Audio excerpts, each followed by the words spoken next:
Welcome to the Her Story Circle podcast, the podcast that brings you the extraordinary tales of everyday women who are changing the world. I'm your host, Gertrude Mache, and I'd like to acknowledge traditional custodians of the land on which we meet today. I also like to pay my respects to elders, past, present, and emerging. Every week, we dive into the lives, challenges, and triumphs of women from all four corners of the globe.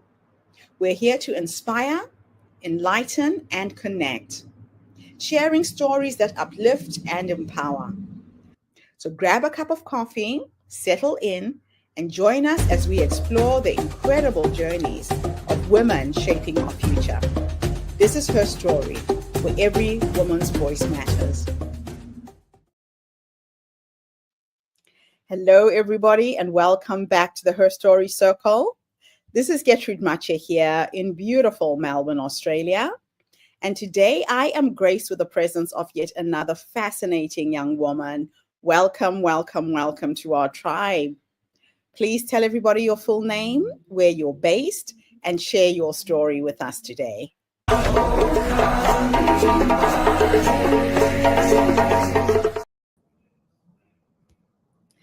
Hello, I'm so honored to be here. My name's Yuki, and I am the CEO of Helios Worldwide, which is a marketing advertising agency based in LA, as well as Hong Kong, Singapore, Shanghai, Colombia. So it's lovely to be here. And a little bit about myself. I've been married for 10 years. This is my 10th year. I currently do not have any children, and I do have two fur babies. I have a dog and a cat that I have rescued from China, and I have brought them to the US. Not an easy journey. And I have my background is I am a Chinese Canadian who lives in LA as well as the rest of the parts of the world. So I'm very honored to be here today to share my background and my story. So tell us where you were born, how many kids in your family, what is the circumstances that made you the woman that you are? Sure. I was born in Shenyang, China. So that's a northeast part of China. I immigrated with my parents to Toronto, Canada, when I was 11. I'm the only child of my family, which is very standard for a lot of the Chinese people in my generation due to single child policy. But I am very lucky that I have found extended non-blood related family in Canada in a very welcoming community of multicultural people, and that have taught me a lot and given me both the worldliness as well as the understanding and the strength in what I do every day and what I continue to do in my business. So what inspired you to create your business? Give us a bit of a background about what you do. Sure. So I have always worked in marketing companies as my background. And over the last 10 years, I have over the last, actually 15 years ago, I had a dream of leveraging my own personal experience to create a company that really promotes opportunity for like-minded people like myself. And then also to share some of the global experiences and expand into other markets. I was very lucky to be able to have worked in multiple different continents. And what I found was that there were a lot more similarities between different types of people rather than differences. And I wanted to share those share those success stories in different markets with the brands and helping brands to establish and to grow globally. That's amazing. So how did your immigrant experience influence your approach to business? So, like all immigrants, the like all immigrant mindset, hardworking, hardworking ethics, and a grateful heart are my primary drivers in what I do every day. I think being an immigrant is not easy, and finding a space and finding a space, a position in a new environment has always been very challenging. But what I have learned and what I've observed in a very multicultural immigrant community such as Toronto has taught me that one should never give up to or give in to defeats or failures, but rather focus on opportunities and learn from those failures and continue to grow. So that grit and that sort of strength that I gather from my immigrant background has always pushed me forward. Now, you have gone beyond the Canadian borders.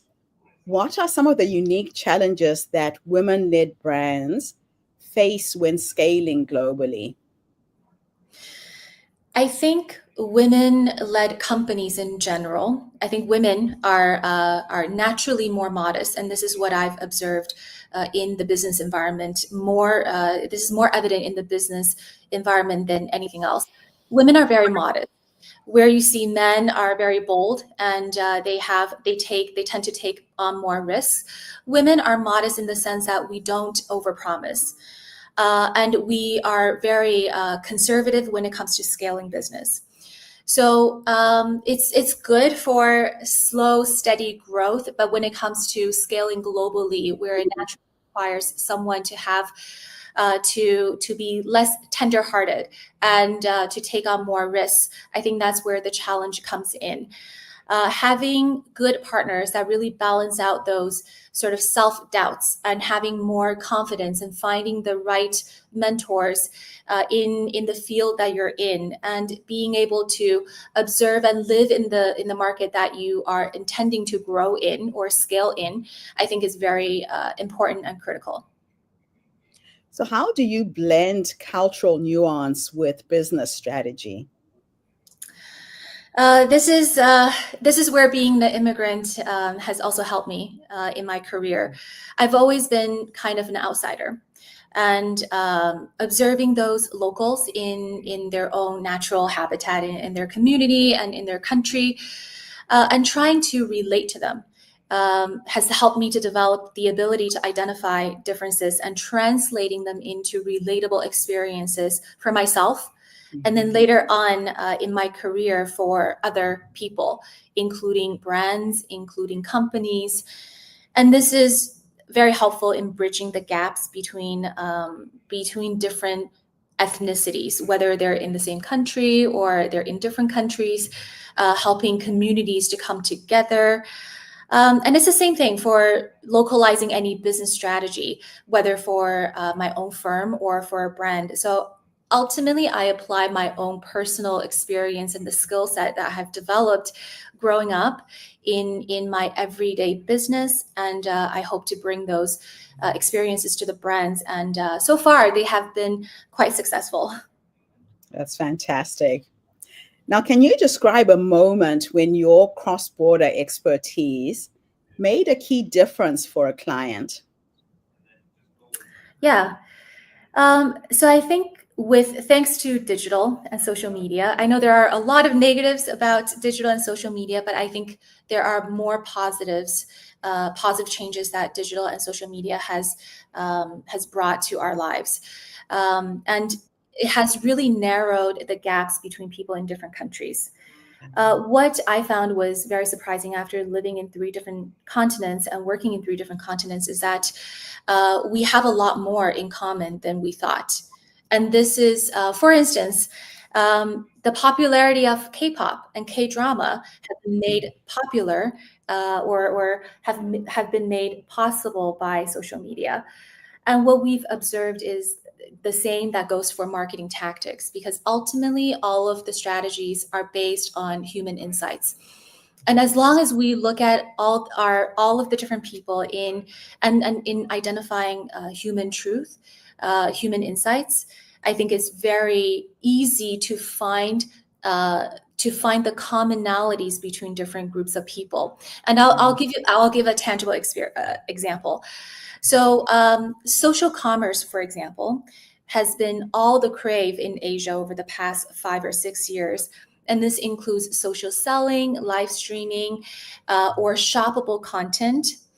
And our experience in building social commerce success in Asia has helped us to implement locally relevant strategies for brands in the US, in LATAM region, even beyond. And these are, including on platforms like TikTok or Instagram, or even YouTube, or other local social media platforms. Okay. So, what are some of the common misconceptions about expanding into APAC and LATAM markets? There are quite a bit. I think to summarize, there are two major misconceptions. I think one is that all APAC or LATAM is the same. It's really not. And I think that's probably the most common misconception when people are trying to expand into a market, that all the market is the same. There are so many different countries in APAC or LATAM, or even other parts of the world. Every country is different, so it deserves a different approach. And then second biggest misconception is that Western business philosophies don't apply in those markets.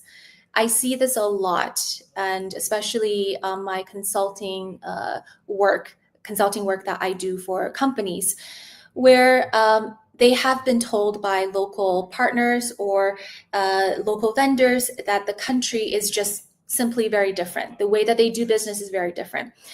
And based on my experience, I think there are a lot more similarities than differences. There are obviously nuances in terms of business etiquettes and how to do communication, and how to approach a group of consumers. But ultimately, Western business philosophies also apply globally. So I think that is also a big misconception that people don't realize when they try to grow globally. So, what's your personal leadership philosophy? I was very lucky as a woman of color, a minority in Canada and in the US, to be able to grow beyond, classic bamboo ceilings.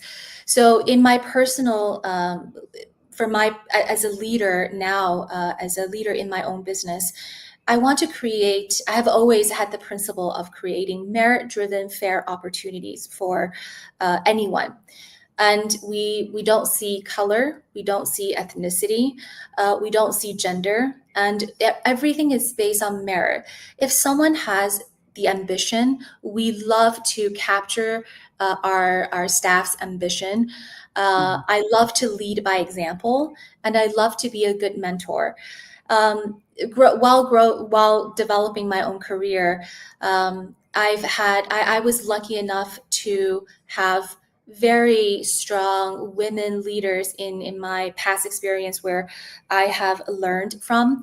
And I want to be the same, and I want to do the same and create opportunities for those other people that work in my firm, and be able to give them the recognition that they deserve based on their hard working ethics and based on their merit. That's fantastic. So, how has being a woman of color shaped your entrepreneurial journey? I think it's harder, and it's definitely harder as a woman of color. We experience more obstacles, less recognition than even men of color or other Caucasians.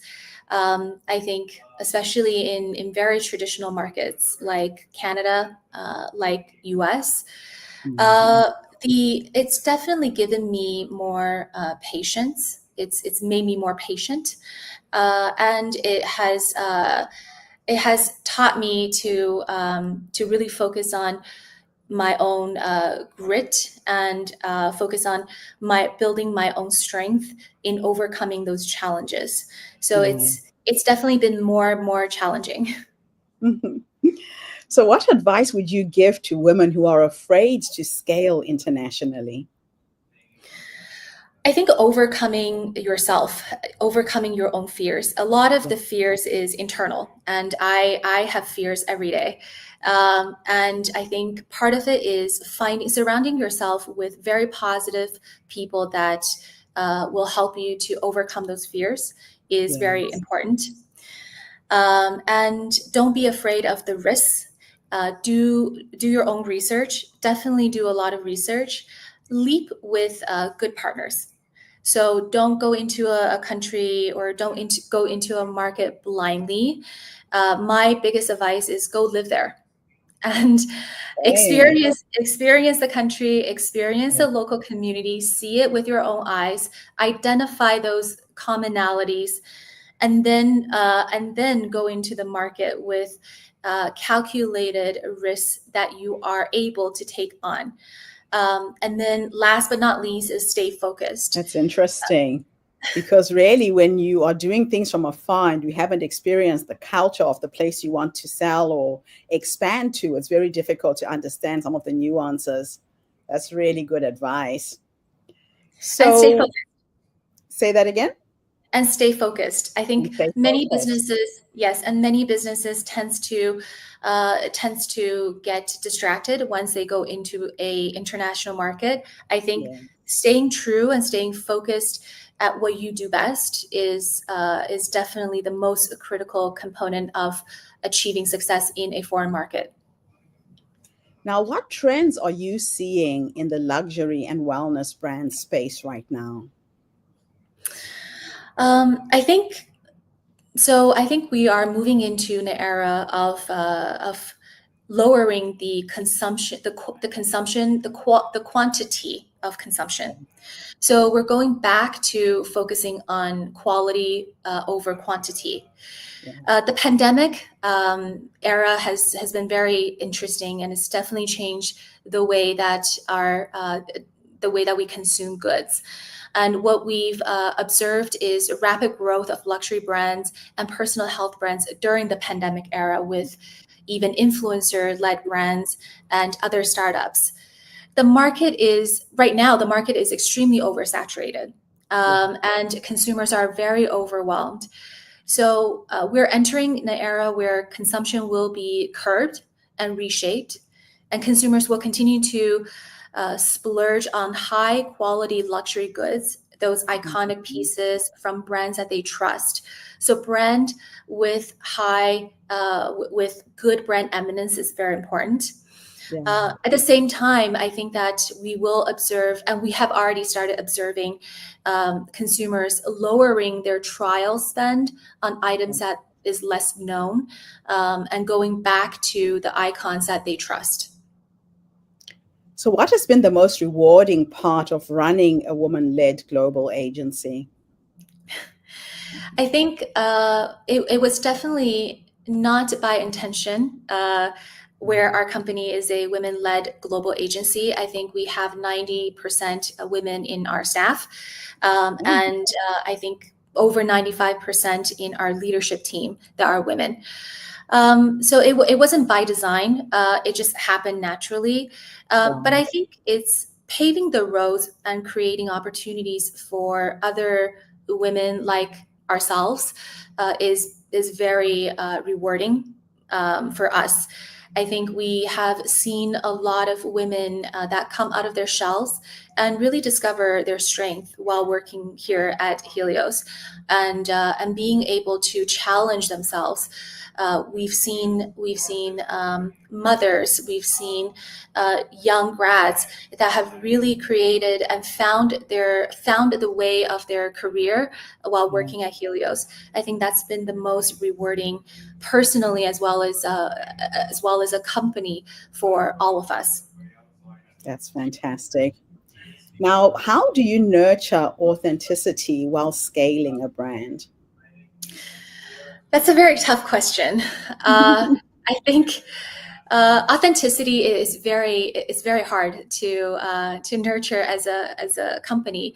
So I think everything starts with the leadership. So staying true to myself and always reflecting on my own actions has been something that I continue to practice. I've been practicing this for the last close to 20 years while I've been in this industry, and I will continue to practice that. Things like definitely lead by example. So I won't ask our staff or the company to do anything that I myself haven't tried or succeeded in. And putting into place of company policies or company values and structures that really promotes authenticity, I think is also very critical. And mindfulness, especially mindfulness in every decision that we make as a company, will help the team and help the company to really nurture that authenticity that is very hard to develop, but really, really fragile in a lot of the firms as they lose their way, as they continue to scale and grow. Wow. So, what are your hopes for the next phase for Helios Partners? So as a company, global expansion, continue our global expansion footprint, I think is my biggest hope. I hope that Helios and Partners and Helios Worldwide as a marketing consulting agency can become a name within the industry for delivering success, business results for all of our clients, whether they're big or small, Fortune 500 or even startups. We definitely don't discriminate here as a company, and we deliver results for all of our clients. As a company, as a leader in the company, I hope that our company can become one of the greatest places to work, not by cliche. I don't think we ever want to just have awards on the wall and have people to promote us as the best place to work, but really truly have our staff to feel it and have them to think that we are a great place to work is something that I hope we can create and continue to build as we scale.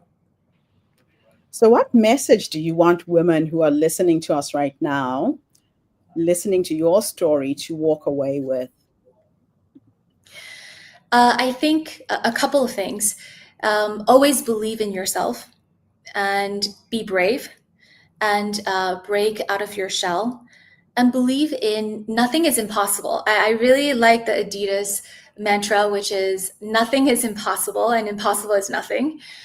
And I think listening to my story, and I hope that I can inspire those women of color, those immigrants, first generation, second generation, women that can believe in your own strength and believe in your own dreams, because dreams do come true. And I definitely live my dream every day. That's absolutely fantastic. Now, my last two questions are a bit of a thought experiment. In the first question, I'm going to teleport you back, and we are going to go and meet the younger you, the young woman who decided to go into the world of business.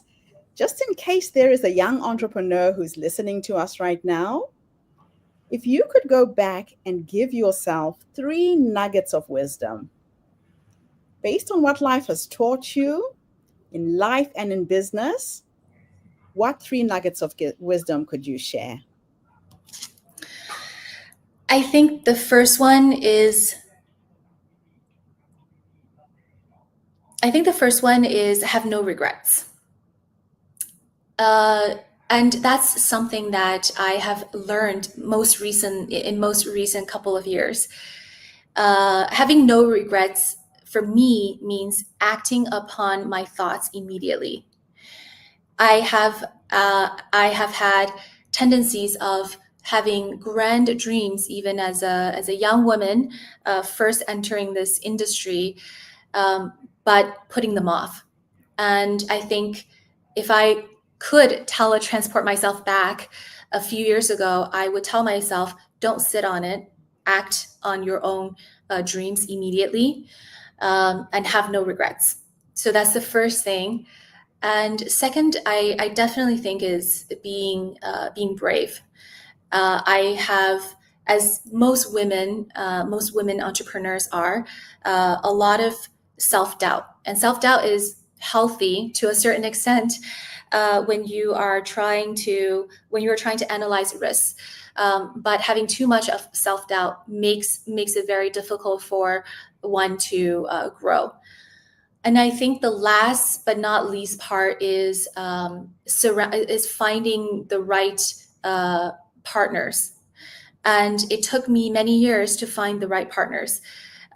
You don't have to do everything by yourself. I think that's the biggest misconception and the mistake that most entrepreneurs, whether you're women or men, make when they first start something. Finding the right partner is very important. People that you trust, and people that you share common values with, people that complement you, and they know things that you don't. Are very important when it comes to starting your own business. Fantastic. That's really good advice. I do like the one where you talk about not having any regrets. I feel that my view of failure is not having tried. Mm-hmm. So I've tried a lot of things in business, and a lot of things have gone right. A lot of things have failed. But where I feel I have failed completely is when I regret I should have just tried. And when you fail, it's just learning curves, right? You learn something from those failures. You won't do it again the same way. So thank you so much for that advice. The last question, I'm teleporting you into the future this time. And we are going to go and sit with a 90-year-old you. She's 90 years old. She's sitting in her rocking chair, surrounded by her fur babies, her dog, her cat, whoever's with you at the end. If I could teleport you into the future to meet this wise woman who has led you up until this point, what will you say to her when you finally meet her? And I like to ask this question because a lot of women don't realize that the wise woman is already in us, that she's the quiet voice that tells you to go into business. She's the quiet voice that says, go yes, say no, go left, go right. So what will you say to your wise woman when you finally meet her at the age of 90? I think first I would thank her. And I would thank her for doing all that she could, and being a good example to others. And I would hope that she has left something behind that she could be remembered for. That is beyond just a business, but more has impacted other people's lives. And because to me, I think a legacy is beyond just business. I think a legacy is the people relationship that we cultivate as we grow, and as we continue to grow and expand. I think I hope that when I meet her when she's 90, I hope that she's surrounded by people that love and appreciate her. And whether it's her family, it's her friends, it's other people in the business. And I also hope that even at 90, she continues to be a good mentor and a leader in whatever field that she continues to work on. Because I think we can contribute no matter whatever age we are in the area, and still become useful. Absolutely love it. Thank you so much for coming online and inspiring us with your story today. Her Story Circle is not just a podcast. We are a social impact movement that brings you the stories and voices of women from all over the world. We share our stories to uplift you, to inspire you, to energize you, but most importantly, to help take you from where you are now to where you're trying to go. So if you've been listening to this podcast and you have a burning desire to start a global business, here is an example of how to do it with integrity, with passion and commitment to making a difference to others in the world. Thank you so much for this interview, Yuki. Thank you. Bye-bye. I'll be back again tomorrow, everybody, with yet another amazing guest. In the meantime, have a fantastic day, morning, or evening, wherever you are in the world, and bye for now. Thank you for tuning into the Her Story Circle podcast.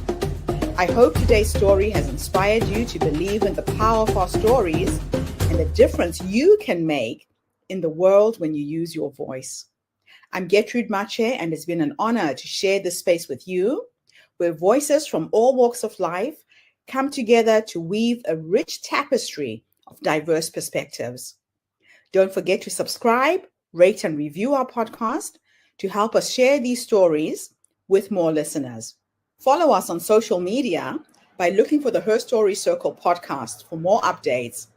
And join us tomorrow for another episode filled with courage, resilience, and empowerment. Remember, your story matters, and together we're building a stronger, more inclusive world. Until next time, keep making her story.